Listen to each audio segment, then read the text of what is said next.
Prezados irmãos, em continuidade ao projeto Reflexões Diárias do Grupo Espírita Cristão Bezerra de Menezes, nós abordaremos o sexto princípio, livre-arbítrio. Veremos que esse princípio é de extrema importância para que possamos entender os desígnios de Deus em nossa vida e, acima de tudo, para que nós possamos nos libertar de alguns preconceitos, de algumas crendices que ainda conservamos. Nesta finalidade, nós dividiremos o estudo em duas partes. Na primeira parte, nós falaremos sobre livre-arbítrio versus responsabilidade. E na segunda parte, nós falaremos sobre livre-arbítrio versus fatalidade. Rodolfo Caligares, no livro As Leis Morais, ele nos explica que o livre-arbítrio é a faculdade que tem o indivíduo de determinar a sua própria conduta, ou, em outras palavras, a possibilidade que ele tem de, entre duas ou mais razões suficientes de querer ou de agir, escolher uma delas e fazer que prevaleça sobre as outras. A doutrina espírita nos explica que, a partir do momento então que nós adquirimos o raciocínio lógico e a inteligência, abandonando instintos, Deus então nos dá o livre-arbítrio de nós escolhermos o caminho que queremos trilhar, seja o caminho do bem, seja o caminho do mal. De tal forma que, usando a razão, a inteligência, nos é dado, então, essas opções de escolha durante a nossa vida. Dentro desse aspecto, a questão 843 aborda aqui a seguinte questão: tem o homem o livre-arbítrio de seus atos? E a espiritualidade nos responde: pois que tem a liberdade de pensar, tem igualmente a de obrar. Sem o livre-arbítrio, o homem seria máquina. Então, se nós não tivéssemos o livre-arbítrio dado por Deus, nós seríamos como um robô, como um autônomo. Ao contrário, então, nós, enquanto individualidade, enquanto espíritos, temos então a liberdade de adotar as nossas posições. Deus então nos faculta, a partir da criação, a oportunidade de escolher o nosso destino, de trilhar o nosso futuro.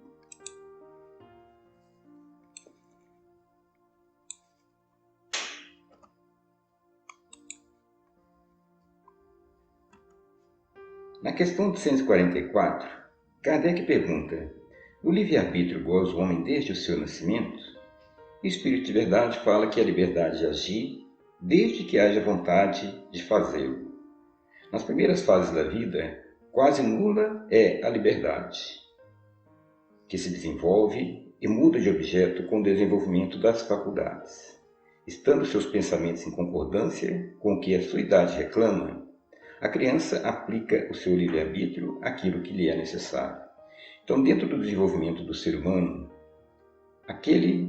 quando ele inicia então a sua jornada evolutiva, ainda nos mundos primitivos, como um ser mais atrasado, ele tem menos livre-arbítrio. Ele age então muito mais pelo determinismo. Mas à medida então que esse ser vai evoluindo, o seu livre-arbítrio vai aumentando, de acordo então com o seu pensamento, de acordo então com a sua inteligência. E, dentro dessa questão, a espiritualidade continua respondendo que as predisposições instintivas são as do espírito antes de encarnar, conforme seja este mais ou menos adiantado. Elas podem arrastá-lo à prática de atos repreensíveis, no que será secundado pelos espíritos que simpatizam com essas disposições. Não há, porém, arrastamento irresistível, uma vez que se tenha a vontade de resistir. Lembrai-vos de que querer é poder. Então, no plano espiritual, nós temos a oportunidade de fazer o planejamento da nossa vida junto com a espiritualidade. E muitas das vezes, aquilo que há então como uma forma, uma fatalidade, ou seja, um desígnio que a pessoa vai passar, ela diz respeito às questões materiais em relação, por exemplo, às enfermidades que ela tem que ter, as doenças. Mas em torno das questões morais, o seu adiantamento, ele não está preso, então, a que a pessoa tenha que cometer determinadas falhas, cometer determinados erros. A partir do momento que ela encarna, ela tem então a possibilidade de evolução, de crescimento espiritual. mas isso vai depender dela, da sua vontade de resistir ao mal. E muitas das vezes, por não resistir ao mal, ela vai se sintonizar com espíritos infelizes que irão auxiliá-la naqueles eventos danosos que vão prejudicar a sua vida e também a de outras pessoas. Na questão 132 do livro O Consolador, o Espírito Emmanuel, a psicografia de Chico Xavier, lhe é feita a seguinte pergunta: ao determinismo e o livre-arbítrio ao mesmo tempo na existência humana? Ele nos esclarece que determinismo e livre-arbítrio coexistem na vida, entrosando-se na estrada dos destinos para a elevação e redenção dos homens. O primeiro é absoluto, nas mais baixas camadas evolutivas. E o segundo amplia-se com os valores da educação e da experiência, ou seja, aquilo que nós tivemos oportunidade de comentar. Enquanto o homem ainda está em estado selvagem, em estado mais bruto, ele age muito pelo determinismo. Mas à medida então que ele vai se educando, que ele vai desenvolvendo a sua inteligência, ele vai abandonando o determinismo e agindo pelo livre-arbítrio. Ele completa: acresce observar que sobre ambos pairam as determinações divinas, baseadas na lei do amor, sagrada e única, da qual a profecia foi sempre o mais eloquente testemunho. Então, todos os dois, ambos, determinismo e livre-arbítrio, são determinações divinas, baseadas na lei do amor, que vai ser dada ao homem de acordo com o seu desenvolvimento. Ainda nessa questão 132, ele continua dizendo que, estabelecida a verdade de que o homem livre na pauta de sua educação e de seus méritos, na lei das provas, cumpre-nos reconhecer que o próprio homem, à medida que se torna responsável, organiza o determinismo de sua existência, agravando-o ou amenizando-lhe os rigores, até poder elevar-se definitivamente aos planos superiores do universo. Então são duas leis. A primeira lei oferece a liberdade, e essa liberdade vai ser acompanhada da responsabilidade. Então a liberdade ela vai iniciar-se e no ser humano e vai terminar quando inicia a liberdade ou o direito do outro. E cabe a cada pessoa, então, saber que ela é responsável pelos próprios atos, que tudo aquilo que ela faz, ela terá uma consequência. E dentro dessa questão, existe, então, a responsabilidade de saber que, através dos seus próprios atos, ela está determinando o seu futuro, determinando, então, como que ela será no futuro da sua existência, seja nessa encarnação ou nas encarnações vindouras. Na questão 134 do livro Consolador, é perguntado a Emmanuel: como pode o homem agravar ou amenizar o determinismo de sua vida? E ele responde: o espírito que de algum modo já armazenou certos valores educativos é convocado para esse ou aquele trabalho de responsabilidade junto de outros seres em provação rude, ou em busca de conhecimentos para aquisição da liberdade.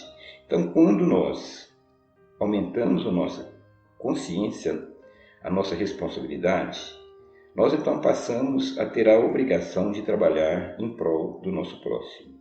Então, somos chamados para outros trabalhos em ajuda, seja dentro do lar, seja no trabalho, seja na comunidade, seja na escola. De tal forma, então, que existe uma troca. E essa troca, então, nós vamos auxiliando aqueles espíritos, então, menos evoluídos. É a grande responsabilidade que passamos a ter.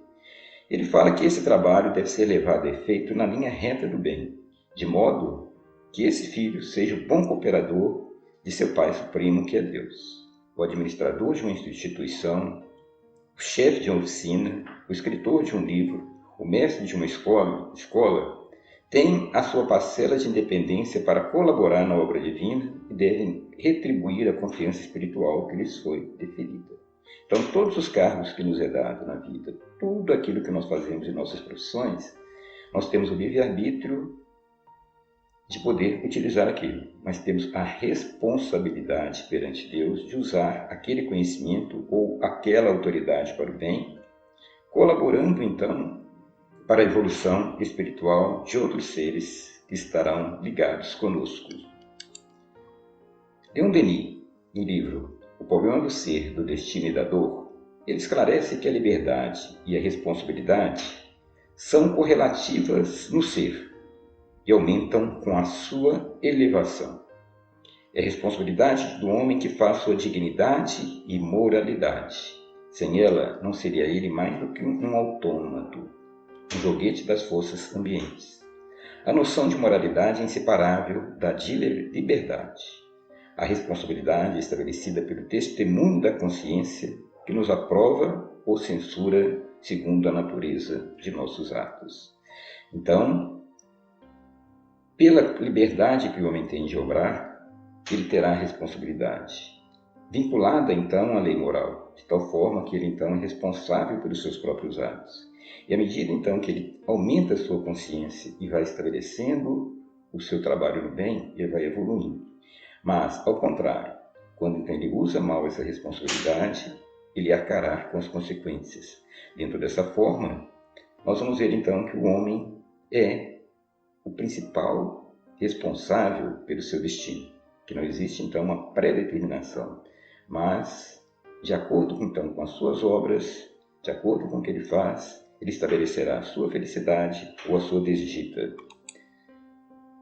Ainda neste livro, Leon Denis continua dizendo que se a liberdade humana é restrita, está pelo menos em via de perfeito desenvolvimento, porque o progresso não é outra coisa mais do que a extensão do livre-arbítrio no indivíduo e na coletividade. O livre-arbítrio é, pois, a expansão da personalidade e da consciência. Para sermos livres é necessário querer ser e fazer esforço para vir a ser, libertando-nos da escravidão da ignorância e das paixões baixas, substituindo o império das sensações e dos instintos pela razão. Então observemos que interessante. O último princípio que tivemos oportunidade de estudar foi da evolução. E aqui nós vamos ver que esse progresso, essa evolução, não é outra coisa mais do que a extensão do livre-arbítrio, conforme ele nos fala. Ou seja, nós, através do nosso conhecimento, através da nossa vontade, iremos buscar estudar, nos aperfeiçoar, melhorar os nossos sentimentos, melhorar, então, os nossos conhecimentos, para que nós possamos, então, galgar um mundo melhor. É o que ele está nos dizendo. Então, aí ver a sabedoria divina ao vincular, então, e nos deixar, pela nossa meritocracia, pelo nosso trabalho, alcançar, então, a nossa felicidade.